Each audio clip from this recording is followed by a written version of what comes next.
Good morning, everyone. Thanks for those who are attending today, and I'll be recording and posting this just like usual. I'm not actually recording through Zoom. I'm recording on my iPad, but hopefully you're all able to hear and take this in today. If you have questions today, feel free to use the chat feed if that works for you, and we can interrupt with questions if there are any questions throughout class.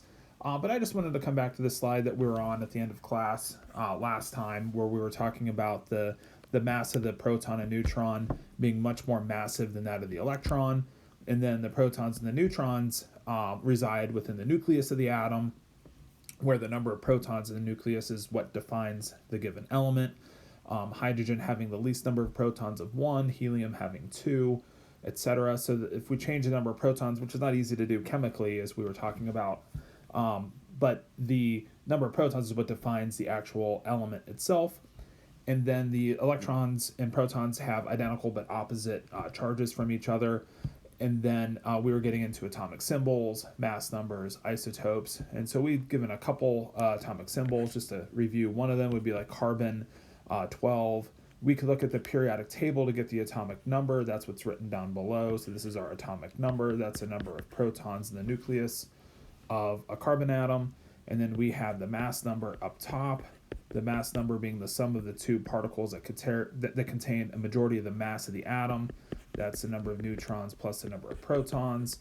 So for carbon 12, with 6 protons, we'd have 6 neutrons for that particular atom. Now, carbon does exist with 2 other common isotopes. Carbon 13 still has 6 protons, of course. If we change that, we would have a different atom or a different element. So this is carbon with 7 neutrons. And then we also have carbon 14, which is carbon with 8 neutrons. And so then if we were to look at the electron count doesn't change with the neutron count. So each of these atoms here would be neutral in charge. If we had a charge, we'd indicate it with a plus or minus sign here. No charge would imply that we have an uncharged atom. So all 3 of these atoms here would have 6 electrons. So we'd have 6 electrons to have a charge neutral atom. So 6 protons, 6 electrons. So the thing that changes with isotopes is just the neutron count.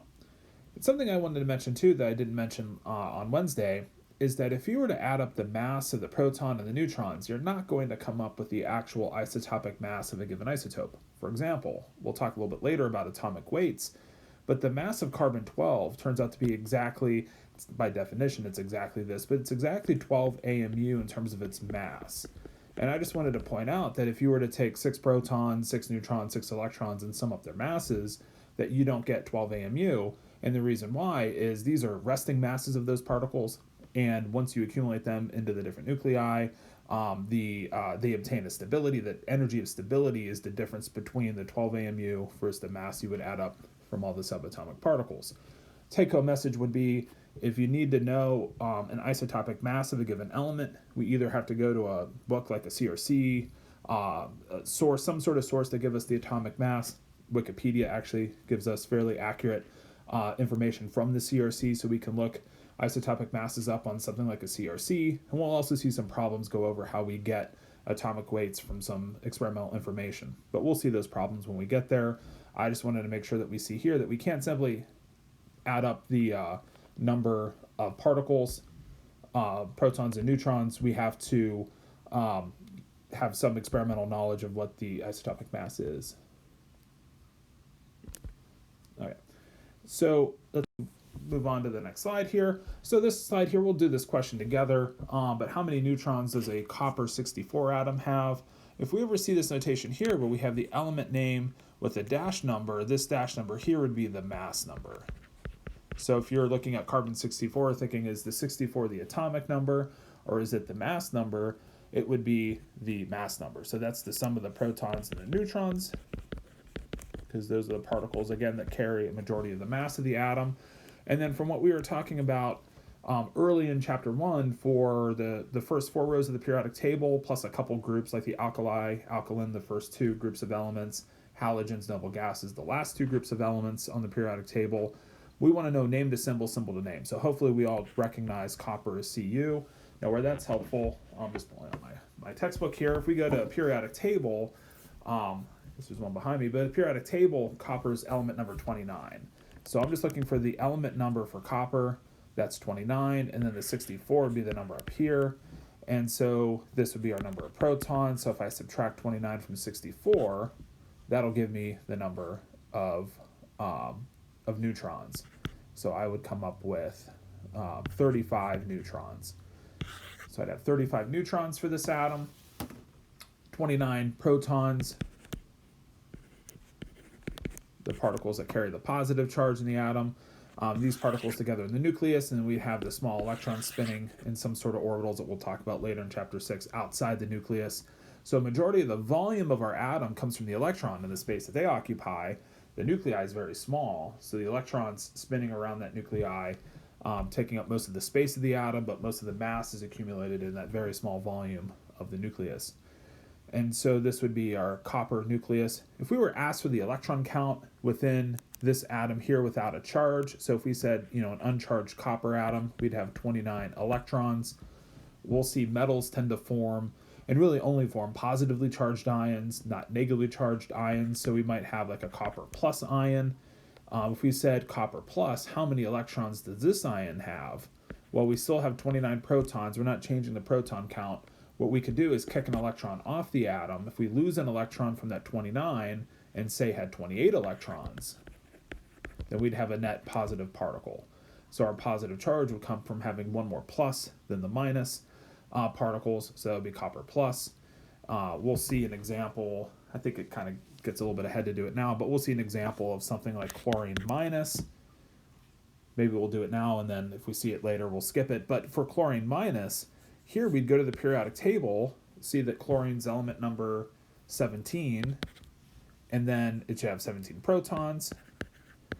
And then in terms of the electron count, doesn't matter how many neutrons it has, but in terms of the electron count, that would be 18 electrons because it's picked up an extra negative particle to have the net negative charge. So more negative particles than positive protons, then we have an anion. And then the copper positively charged ion here, this is our cation. So positively charged ions, cations, negatively charged ions are anions. Okay, so I alluded before to having a couple sig fig questions. Let's actually do this one as a one of our Carmen survey questions. So if you can jump onto Carmen, go to the survey for today. Today's password is snow with an exclamation point. So take a minute or two, try this problem here. And just remember to apply the addition subtraction rule sequentially as we're working on this problem here.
right, so I'm seeing some results come in already. If you haven't had a chance, you can submit the first question. You can always re-enter the quiz if we do another quiz problem here today.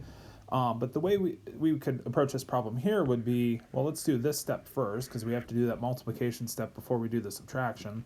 And so we have 2 sig figs times 3 sig figs, so that would make that result have 2 significant figures. From counting sig figs, we multiply or divide, we count sig figs. So if we were reporting just that result, that would be 0.74. Well, we're going to carry out the next step, so we could continue with the whole number or we could round. It's not going to make a difference in the answer to the question. So don't get too confused on whether or not you should keep these extra digits here for the next step, or if you should round. If you get confused, just go ahead and round. It's not a big deal. If you're doing lab, it might be more important to not round because you're going to do sequential calculation. You're going to do A, then B, then C, then D. And if you round every single time, you do introduce some small possibilities of rounding errors, but that's a minor detail for an exam question like this. The bigger issue then is when we subtract, we have hundredths place being subtracted from thousandths place. So we're going to round to the greater value placeholder, which is that 3's placeholder. So we're going to round this to the hundredths place. So 12.26 minus 0.7375 numerically would be 11.52. And so this will be good to 4 significant figures. Okay, so I think there's one more sig fig question a little bit later, probably for class on Monday. And again, daily quiz has a bunch of examples. Don't let the multi-step problems confuse you. We just have to apply the rules in the order we do them. I did look at the results real quick. I saw a few people went with 2. So if you look at this number here and say, okay, we're multiplying in the problem, and there's 2 sig figs, I know that gets rounded to 2. That doesn't make the overall result of the problem rounded to 2 sig figs. Because when we add and subtract, it's all about where the digits lie, the placeholders, not the number of sig figs. Okay, let's continue back into chapter 2. So here's our periodic table, and I just wanted to discuss a few things we've already talked a little bit about, which is some of the different groups of elements on the periodic table. So we have the alkali metals. Well, let's even take a step back. I'll continue writing that. But let's take a step back and notice that our left side of the periodic table here, these are our metals. And then our non-metals are on the right side, plus hydrogen are our non-metallic elements. And then in between, we have elements that kind of vary in terms of their properties of having some properties of metals and non-metals, those being our metalloids. So things like boron, silicon, germanium, arsenic. I wouldn't necessarily memorize these elements in particular are metalloids, but they have a blended set of properties between that of a metal versus a non-metal. Makes them really useful, it turns out, for semiconducting purposes. But so what you end up with for things like silicon or things that have like a relatively high melting point but aren't exactly metallic in the way you think of metals as being able to be pounded into sheets, stretched into wires, being easily conductive. Well, the metalloids are often semiconductive in some of their properties. So again, a blending of this set of properties between non-metals, which turn out usually are non-conductors, metals, which are good conductors, metalloids being somewhere in the middle. Makes them really useful for turning on and off their conductivity, which makes them good for computing purposes. But our alkali metals would be lithium on downward. Hydrogen's in the group of these metals, but it's not a metal itself.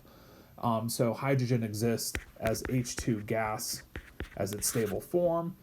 We get a couple of different of the non-metallic elements exist as diatomic molecules. So our diatomic molecules are things like N2, O2, F2, Cl2, Br2, I2.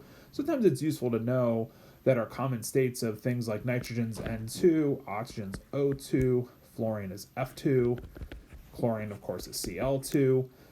These are all gases to this point. Bromine is one of 2 liquid elements on the periodic table, so we get a liquid nonmetal in the case of bromine. We also get a liquid in the case of mercury. Kind of interesting that those 2 are liquids, but that's just the natural state that they exist in at room temperature. An interesting observation would also be that cesium is actually pretty close to being a liquid. I think its melting point's like 31 or 32 degrees C, so if room temperature were a little higher, cesium might have been next in line. So you can kind of get a sense that metals are kind of decreasing in their melting point, just from the very fact that we have 2 big metals on the periodic table and they have low melting points relative to the others. It tells you that for metals, our melting points are decreasing. But then for nonmetals, we actually are increasing in melting point. I2 is a solid at room temperature. So I2 is a solid, Br2 is a liquid, and then the others that we circled, N2O2, F2, Cl2, those are gases. Not exactly things you have to have memorized, but things are just useful to kind of like understand that our nonmetals are actually kind of doing something a little bit different. They're increasing their melting point trends as we go from small F2 to big up to I2.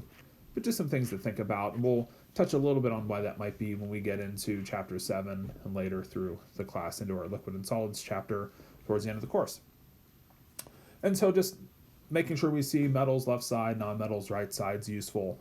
We'll talk in chapter 7 why we get this periodic behavior of dependence of properties from the left side versus the right side. You may have seen things like ionization energy trends, effective nuclear charge trends, but those trends will help us understand why we get this variation of trends big time from left to right, because you're talking about going from solid metals to gaseous nonmetals, or usually gaseous nonmetals, and all the way to atomic gases. So our noble gases are stable as a single atom. So our noble gases exist as just helium gas, neon gas, argon gas, etc.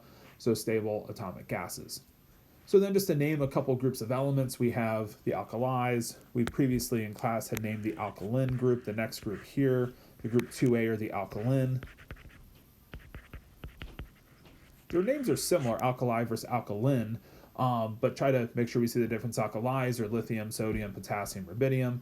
These share the property of forming metal plus ions. So we form ions of +1 charge with the alkalis. We form ions of 2+ charge with the alkaline metals. So that's one of their common properties. So metals tend to, elements in the periodic table tend to share properties in the column that we're in, and not necessarily the row that we're in. So the row vary in properties greatly. The columns, though, tend to share a lot of properties together. We previously named the halogen group. That's the next to last group of elements. These share a property of forming -1 ions. So these form nonmetal elements with -1 charges. So like F-, Cl-, Br-, I-. So we're forming ions like those for the halogens. We have the noble gases as the last group of elements on the periodic table, again, existing, as we mentioned earlier, as atomic gases. A name that sometimes is used, though not all that often, is the oxygen group is often called the chalcogen group, so I just thought I'd mention that the group 6As are called the chalcogens, so like halogens, but with the C out in front.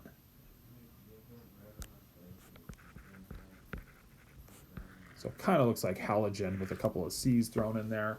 So the chalcogen group is the O2 group. As far as I know, the nitrogen, carbon, boron groups don't have any names, or if they have them, I've never seen them. The another group of elements that we can name are the transition metals. Those are the metals in the 4th row, 5th row, 6th row of the periodic tables. 10 elements across, so we have that group of elements. And then two other groups that we don't deal a whole lot with because there's not a lot of examples that we'll work with in this group are the lanthanide and actinide series. So 14 elements across. They're on the bottom of the periodic table, and they would be actually wedged in here. There's a neat periodic table. If you stretch the periodic table out and wedge these elements in, is how we would really view the periodic table if we had space to do so. So these elements really kind of go into the periodic table, and we could wedge the periodic table to fit those elements in if we wanted to. We'll show a periodic table like that when we get to chapter 6 later. So just a few sets of properties. Now, some things we can start to think about are, we've kind of outlined or shown that the alkalis only form ions of 1 charge, the alkalines only form ions of 1 charge, that being +2. The transition metals form a variety of different charge states when they form cations. So we're going to have to think about how we can't just look at the placement of an element within the transition metal group to know its charge. One other element, and this is on a slide later too, but aluminum is another metal that forms ions where we know its charge. This only forms Al3+. And so if you notice, the alkalis go to +1 because they have 1 extra electron that if they lose it, they go to that noble gas count, which is an especially stable count of electrons. And then the alkaline metals like magnesium can lose 2 electrons to get to that count. So magnesium, element 12, has 12 electrons. If we kick 2 electrons off that atom, we have 10. 10's the number of electrons that neon has. So coming up at that noble gas count is especially stable, and it's the driving force for the ions like alkalis and alkalines that they form +1, +2s, also aluminum +3. But when we get to the transition metals, some of them will lose all of their electrons to go to that noble gas count, But some of them will lose just a few of them and form other ions. So we'll have to take a look a little bit more closely at the transition metals to see what charge states they're forming. Okay, this was the example earlier that I was kind of alluding to that was in the notes. But this question here is asking for the sum of the number of protons, neutrons, and electrons that this ion has. So let's work on this one together. So we've kind of already answered part of it, because we've already gone through and thought about the minus charge, how this is going to have one more electron than the neutral atom. So if we had chlorine with a 0 charge, I'm trying to write 35 here. So if we had chlorine 0, 35, 17, then this would have 17 protons. This would have 17 subtracted from 35, which is 18 neutrons. So we have 18 neutrons, 17 protons, and we'd have 17 electrons for the neutral atom. And if we go to minus, we have to add one more of those negative electrons to pick up a net negative charge. This would have 18 electrons instead of 17 electrons if the atom were uncharged. So we'd have a total of 18 neutrons still, 17 protons, and now 18 electrons. And so that total should be 35 plus 18. So I believe that would be 53 total subatomic particles within our chloride or Cl- ion. I haven't really started naming these things yet, but we'll do that here shortly to come up with a systematic way to name something like Cl-, and we'll see soon that its name is chloride.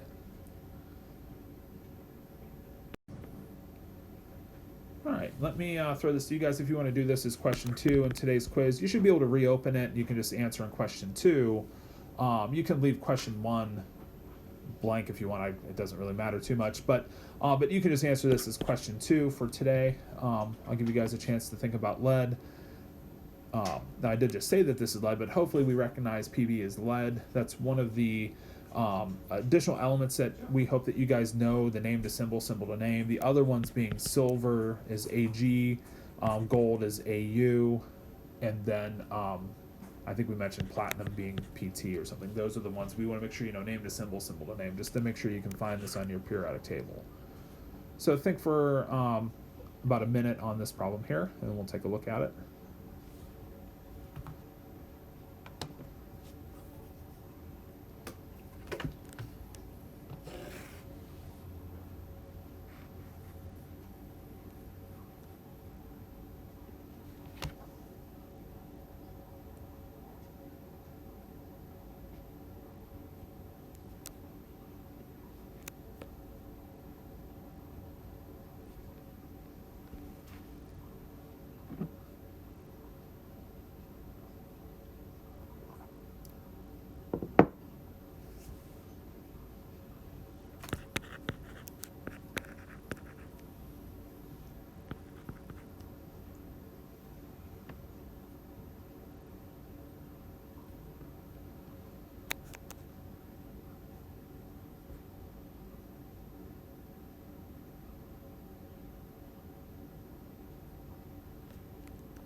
All right, so I'm seeing some results come in, and most of them are on the right track towards 82 protons. So that's what we get from the periodic table, and then losing 2 electrons to go to 80 electrons.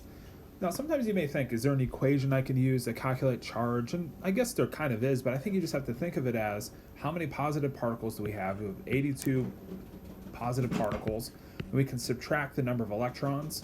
We have 80 negative electrons, and so 82 plus minus the 80 negative particles gives us a net charge of plus 2.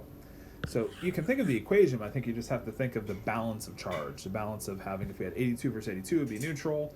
If we had 82 versus 84 electrons, this would be minus 2 in terms of our charge. So that gives us a charge of minus 2 because we have more negative particles. If we went with this count here, 80 protons versus 82 electrons, we're getting also to a net negative 2 charge, but we can't easily change the proton count. So we're not easily kicking 2 protons off of an atom. Electrons small outside the atom, easier to kick off. And so then we arrive at the right answer here. And so then also let's go through why B is wrong. So B would be wrong because we can't just add protons. So this would come up with a net charge of +2, but this 84 protons just isn't lead 2+. So this would look like whatever element 84 is, that would be polonium. So that would be polonium 2+. Would be what is indicated by the count in B, not lead 2+.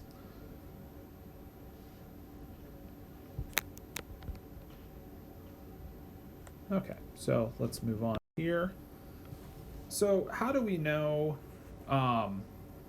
for a given element, let's say, how do we come up with its isotopes that it exists naturally as? How would we ever figure this information out?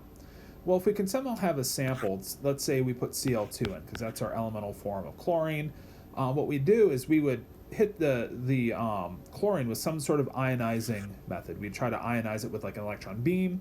And when that electron beam intersects with Cl2, it actually break the bond between the two chlorine atoms, and then the electrons would end up ionizing our atoms left behind to Cl+. So we'd end up forming our ions here off our atom. And so the technique of mass spectrometry is how we can figure out things like the atomic weight of different isotopes of a given element, and also then the ratio of those isotopes. We can get that information as well. You can even do this for molecules. It's a common technique that you can take a molecular sample or a compound, and then you can subject it to this type of problem here to figure out the molar mass of that compound. So you can use this technique to figure out the molar mass of compounds too. And so this is a technique that generates ions. Then the mass of the ion is different. If you have chlorine 35 versus chlorine 37, the 37 isotope is a little bit heavier, or slightly more massive. But it has the same charge. And so if you apply a magnetic field, then the lighter particle will bend more. The heavier particle, the one with the greater mass to charge ratio, will bend less. And so what you can do is you can then vary the magnetic field and have a detector that's calibrated to detect signal as a function of that magnetic field strength, and that magnetic field strength is kind of telling you when you see the signal what the mass to charge ratio would have to be equal to. So you don't have to understand the real fundamental details of this experiment. I mean, if you wanted to learn this technique, it would take several lectures to teach about magnetism, about ionization sources, and how the technique works. So a really crude understanding here is just that this technique is kind of telling us about the abundances of the different isotopes and what their precise atomic weights happen to be. And so if we put chlorine in here, we end up seeing that chlorine has two isotopes that we can find. So chlorine exists with two natural occurring isotopes. Now, you probably would not have predicted that. There's no way I think you could have just looked at chlorine and said, tell me how many isotopes it exists as. Well, it turns out if you do the experiment, then you can see that information, because we see two isotopes emerge, or we see two different sets of masses emerge for chlorine. Now, the masses of the atoms happen to be pretty close to a whole number of AMU. We'll see an example in a minute of like carbon-12, where we kind of define our atomic mass unit scale, but we end up pretty close to 35 particles, the proton and the neutron. Their mass are close to 1 AMU. So the atomic weight of chlorine 35 is pretty close to 35 AMU. The chlorine 37 pretty close to 37 atomic mass units. And again, that's because they contain 35 versus 37 of those particles that have approximately 1 AMU per particle. Again, like I said before, you can't just add up those precise atomic weights of those particles to get their atomic weights. You have to do an experiment like this to get the atomic weights. But they're still close to that number of whole number multiple of 35 particles for chlorine 35. And then the ratio here is about 3 to 1. So the ratio of chlorine 35 to chlorine 37 naturally turns out to have about a 3 to 1 ratio. And so those are the two stable isotopes of chlorine. And so then if we wanted to say, what is the average atomic weight of an atom like chlorine, this is a technique or a topic we'll get into also in another slide, but our average atomic weight for a given element would be equal to the sort of fraction of a given isotope times the atomic weight of that given isotope, and then we just sum this up over all possible isotopes. Complicated equation, but it's really just saying, well, we would take the fraction that's chlorine 35, which is about 0.75 is chlorine 35, times about 35 AMU,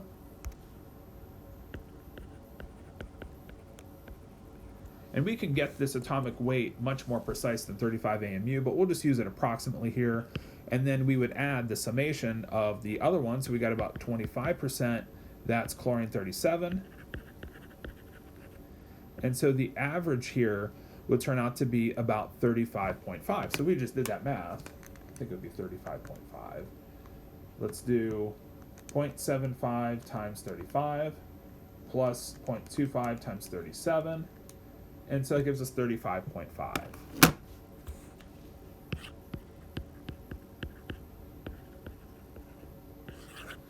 Okay, now again, we could do the experiment more refined to get more significant figures on the atomic weights, and so we could look these up, or we could determine these more precisely with this experiment. We're just seeing a crude calculation here. But one of the things that you can kind of get a sense of when you see two isotopes is if we have a greater abundance on the lighter, then the average is going to be closer to the lighter. If we saw reverse, if we had a different element, let's say we have some other element that has a given isotope that's more abundant, let's say this is at, an atomic weight of 97 AMU, and then we see, a smaller abundance at, say, 95 AMU, then this would look like the average would be closer to 97. So the average would probably be about 96.5.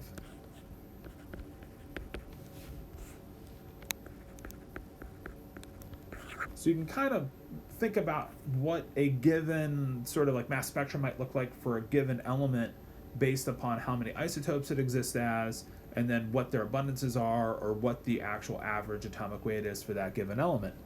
So there's an example of bromine that comes up, so maybe we'll leave it at this for now. But the idea would be, like, if we can even think about carbon-12, we'll see carbon-12 worked out more mathematically soon, that carbon-12 is 99% carbon-12, which has a mass of 12 AMU, and then it's like 1% carbon-13. And so if we said, what's a mass spectrum look like? It's going to look like a big peak at 12 and a tiny little peak at 13, and it has like less than 10 to the minus 10% is even carbon-14. So you would never really even see carbon-14 on a graph that looks like this. So carbon-14 would be, pretty much like non-existent on this graph. If we then said, well, what would you expect the average atomic weight of carbon to look like? You'd probably say pretty close to 12. And if you look at the periodic table for carbon, it's like 12.0107, or depending on how many sig figs your periodic table shows, the one in my textbook I'm looking at here, the average for carbon is 12.0107. And again, we'll calculate that more precisely. We'll see some more data for carbon to get there. But I just want us now to kind of think that a mass spectrum for carbon would look like way more signal for 12, much less for 13, almost non-existent for 14, and then the mathematical average would be very close to 12. Chlorine, we have a big peak at 35, quarter the size of the peak at 37. The average is close to, but not exactly 35. We see it's about 35 and a half. See a chat post. How do you get the ratios 3 to 1? Well, this would have to be, this is from maybe eyeballing the peaks, but also I know that that's the rough ratio of chlorine 37 to 35. The way you would really get it is to integrate the area under the curve and compare them is the way you would actually get that information. And so this is just kind of like an approximation, or by eyeballing it here, that we were able to say it's 3 to 1. Let's move off the slide and we'll come back to kind of like what a mass spectrum might look like for a given element. Oh, that's actually this question here. Okay, so let's imagine we're looking at molecular bromine. So bromine's Br2, like we were talking about earlier. Bromine exists naturally, it turns out, as two isotopes, bromine 79 and bromine 81, approximately of equal abundances. So these two isotopes are about 50-50 in terms of their ratios. And so if we had a mass spectrum of Br+, like what might a mass spectrum of Br+ look like? So a mass spectrum, the reason why we have Br+ is you have to have a charged ion that's bending through a magnetic field. And so a mass spectrum of bromine plus would probably look like we'd have a peak at 79, pretty close to 79 AMU, and then we'd have nothing at 80, and then we'd have another peak at 81, and it would be about the same height. This would be about a 50-50 ratio or a 1-to-1 ratio. And so, and if we want to draw these as peaks, we can draw them as peaks too. So that would be fine if we want to sketch those as actual peaks in a graph that we might be able to see. And so this is what we would mean by having a 50-50 ratio for Br2, and the ratio being at 79 versus 81. And then what might we expect the average atomic weight of bromine to have? The average would be about right in the middle. So the average would be right around 80. So So the average atomic weight would be just the simple average. If it's 50-50, it would just be the average of 79 and 81.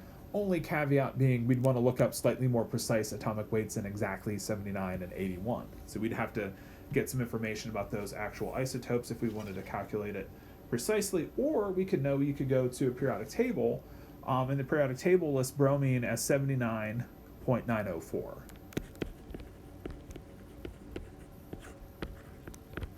So that's right from the periodic table. So the periodic table lists the average atomic weight. So, and we can get to this number again if we had more precise 79 and 81 values. So the periodic table is listing our average atomic weights.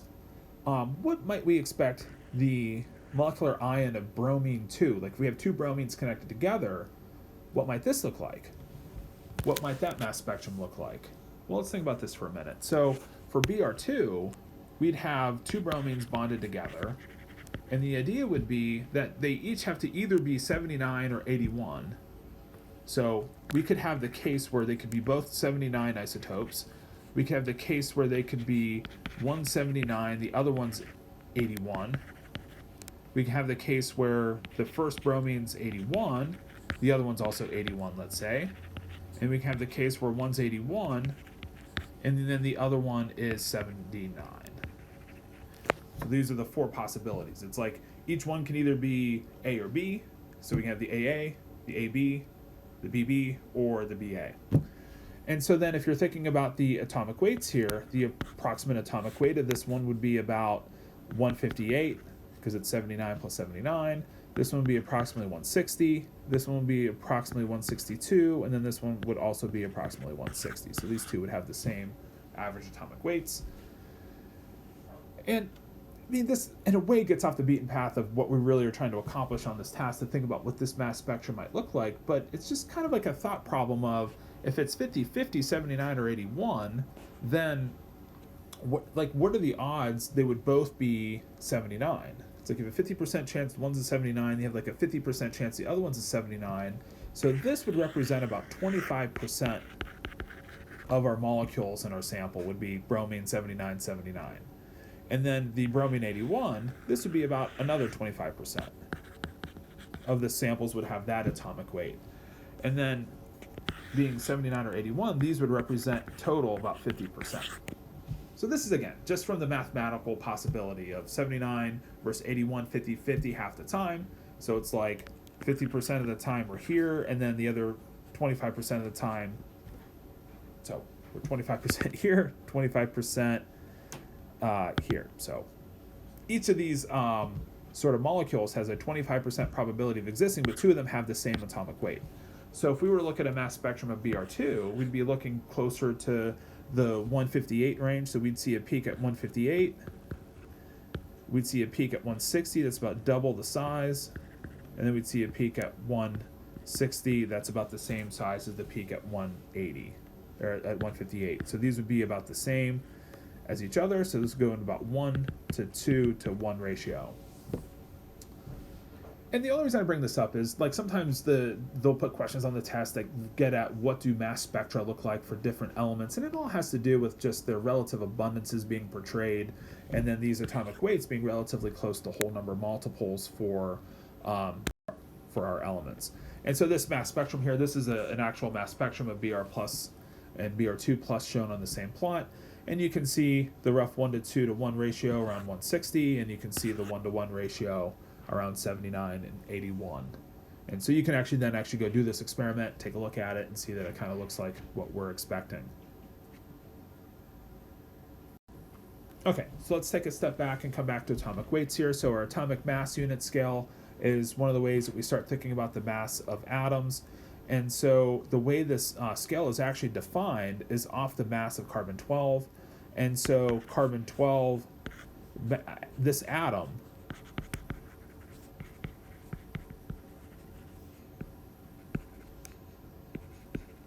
it's defined to have a mass of 12 AMU. And that's exact by definition. So we devised a system where we said, we're just going to say carbon-12 has a mass of 12 AMU. Now, AMU has a connection to actual mass. So you can come up with what the mass is for a single carbon-12 atom. This is a derivation we'll look at when we get to chapter 3, so I don't want to belabor it right now too much, but there is a direct conversion between AMU and grams. And it turns out that there's an Avogadro's number of AMU in 1 gram. So the number of AMU in 1 gram, this turns out to be Avogadro's number. If you know that, it's 6.02214,179 times 10 to the 23 AMU in 1 gram. And so the conversion for grams to AMU is Avogadro's number. There's a good reason for this. We'll go into that reason derivation and hopefully try to get you to understand why Avogadro's number falls out here as our AMU to gram conversion. But I just wanted us to see that the mass of one single carbon-12 atom is very, very small. You're talking in grams times 10 to the minus 24 grams for one single carbon atom for its mass in grams. So AMU conversion, Avogadro's number, AMU per gram, carbon-12 is defining our mass scale. So 12, the mass of the carbon-12 atoms defined to be 12 AMU. And so then the average atomic weight of a given element would be, like we said earlier, so the average atomic weight would be equal to the sum over all natural occurring isotopes, where we're summing up the fraction of a given isotope times the atomic weight of a given isotope. Probably one of the easiest examples for average atomic weight is iodine, because iodine exists naturally as just iodine-127.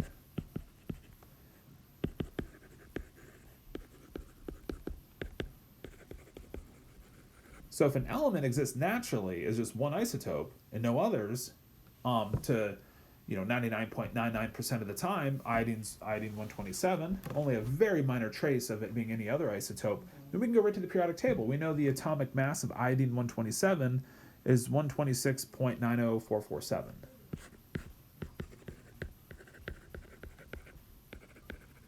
So we can go right to the periodic table for iodine if we know that it exists only as one isotope, and know that that's the mass of just that iodine-127 atom, because its fraction is 1, and the atomic weight must be the average atomic weight for that given element. Now, you don't have to memorize abundances of given isotopes. Like we've mentioned carbon-12 a bunch of times versus carbon-13. Here we get a little bit of data. So for carbon here, we see carbon-12. 12 AMU exact is its mass, because that's how we're defining our AMU scale. 98.93% of carbon atoms are carbon-12 in a natural sample, and then we have carbon-13's 13.0034 AMU grams in a natural sample.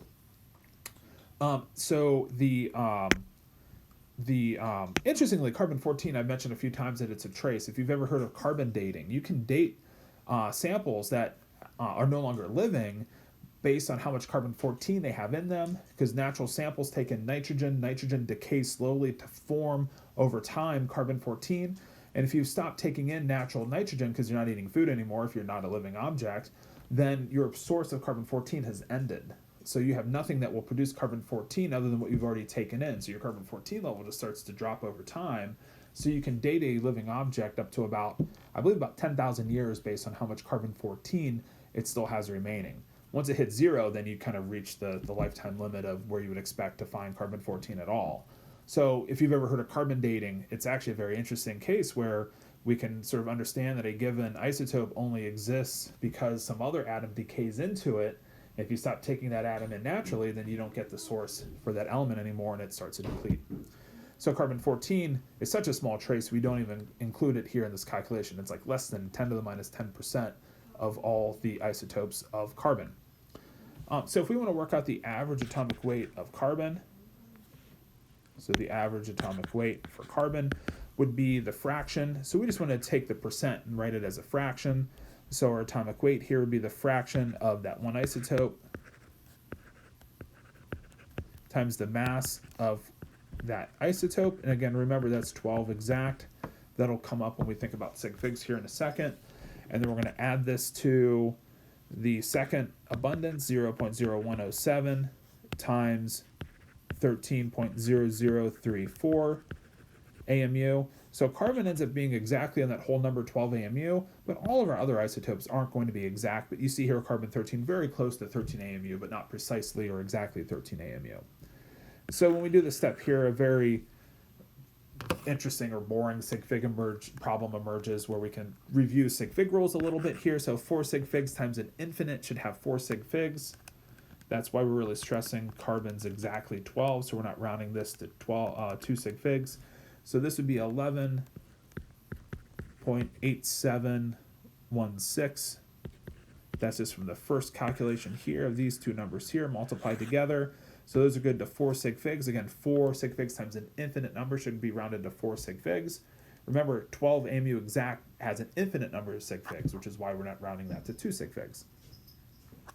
Then I go to the next step, 0.0107, 3 sig figs times 13.0034. This result should have 3 significant figures, and mathematically it works out to 0.139. 1391, so this is good to the thousandths place. And so then when I add the numbers, I gotta look at the placeholders. So I round these numbers up. Let me cap off the arithmetic. 11.8716 added to this number. That works out to 12.0107. And then we're going to stop the rounding for this example at 12.01. So if we wanted to work this out for carbon with the data given in this problem, we get 12.01. If we want to get these other 2 digits, their significance, we just have to get a little bit more information on the abundance of carbon-13. And so if we get a little bit more accuracy or precision on those numbers, we can get a couple more placeholders like we see in our listed periodic table. So 12.01 is our average atomic weight of carbon. So this kind of goes back to what we were talking about earlier. What would you expect a mass spectrum of carbon to look like? Well, mass spectrum of the carbon atom, mostly carbon-12, a little bit of carbon-13. That's probably not even to scale because this would have to be 1% of this. So this would have to be really high for that to be 1%. And carbon-14, like we said, less than 10 to the minus 10%. You're not even going to see it on the graph. So 14 is kind of blank, 13 a little bit, 12 a little bit more, and the mass really close to carbon-12's mass. So 12.01 AMU ends up being our average atomic weight. Okay, there's a problem for recitation next week that'll look at the one silly math problem that emerges is where a given element exists as 2 isotopes. So if we say, some element exists as 2 isotopes, and I give you one of 2 pieces of information. If I give you the abundance of one, there's 2, so you know the abundance of the other. So if I give you the abundance of one or both, or if I give you the atomic weight of both the atoms, you can then work out the abundances. And so then if I give you the abundances, you can get the atomic weights of the isotopes, and if I give you the atomic weights of the isotopes, you can give me the abundance. In any case, anytime you see an atomic weight problem like this, you always know you can look at the periodic table and get the average. So we put the average on the periodic table. So sometimes you need to look that up for a given problem. But you might see a problem in recitation that kind of goes along with this type topic next week. Maybe I'll throw it in a lecture if I have some time to work it in next week too.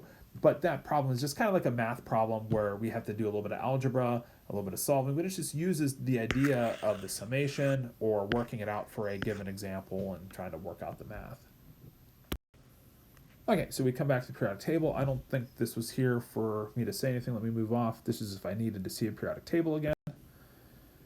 This is just reminding us of what we were talking about earlier, our key groups in terms of some of the names written out. So our alkali, first group, alkaline, second group. Notice hydrogen's not included with the alkali metals because it's not a metal. The metals are all solids at room temperature with the exception of, like we mentioned, mercury, which is a liquid.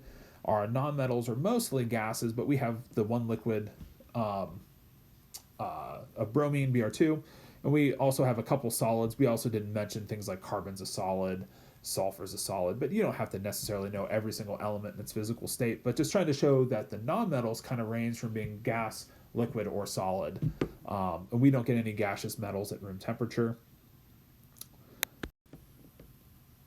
So as we proceed into chapter 2, we start to see that the non-metallic elements can get together and form molecules through molecular compounds. So an example here shown with methane, where CH4 has 4 hydrogens bonded to a carbon where we're sharing electrons.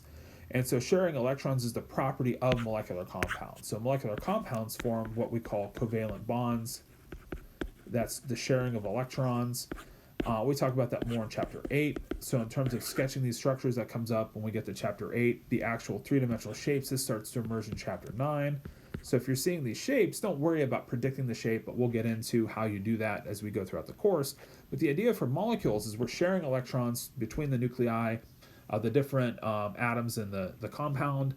When we look at ionic compounds, when we look at something like sodium chloride, we're sharing more like electrostatic forces of attraction. So we've lost an electron off sodium, had chlorine gain the electron, and here we have electrostatic forces of attraction. We don't really have shared electrons in the case. We wouldn't write a line here like we do in the case of CH4. So these would be our ionic compounds in the case of something like sodium chloride. So a different type of compound emerges for metals and nonmetals when they pair together to form ionic compounds. Let's save this sig fig problem for next time, and then let's maybe just get into what we're going to get into next week here. We're going to start getting into the topic of how we name compounds, and one of the ways that we can start to think about naming a compound would be to start picturing things like CH4, things like CO2, things like KCl, things like HCl, and start to be able to come up with a way to categorize what the molecule is, so we can then figure out what category to name it in. So for example, an ionic compound is the case where we have a metal bonded with a nonmetal. So on this list here, KCl is an ionic compound. So when I'm going to name KCl, I'm going to go to my ionic compound nomenclature system. And we're going to have to get into what that is. But we'll name KCl for being an ionic compound. When I look at CH4, this is a hydrocarbon. So this is actually what we call an alkane.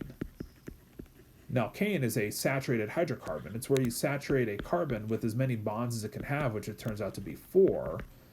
And so if you go to like ethane, ethane is where you have now 2 carbons, and you saturate each with as many bonds as they can hold, which is again 4 bonds for carbon. So we get C2H6 for ethane. So methane, ethane, things like that, those are alkanes. So when we see something like CH4, we're naming it for being an alkane. We can also get alcohols of alkanes. We can also name things that are acids, HCl. When we start to picture an ion here that's been trapped or sort of neutralized with H+, that's an acid, so we can name that for being an acid. And then some of the things that are like left behind might be like things like CO2, which is a binary molecular compound, or things like alcohols, where we replace a hydrogen with the hydroxyl group, and that's our alcohol. So just a real quick sort of introduction to some different categories of compounds that we'll start to get into some systematic ways that we name them. So we'll end here for today. Thank you everybody who attended on Zoom, and for those who end up watching this later. So have a great weekend, everyone. Enjoy the hopefully snowball fight that goes on later today. Take care. I'll stick around too. I'll stick around too if there's questions. So if anybody does have questions, feel free to stick around, and I'll stop recording too at this point.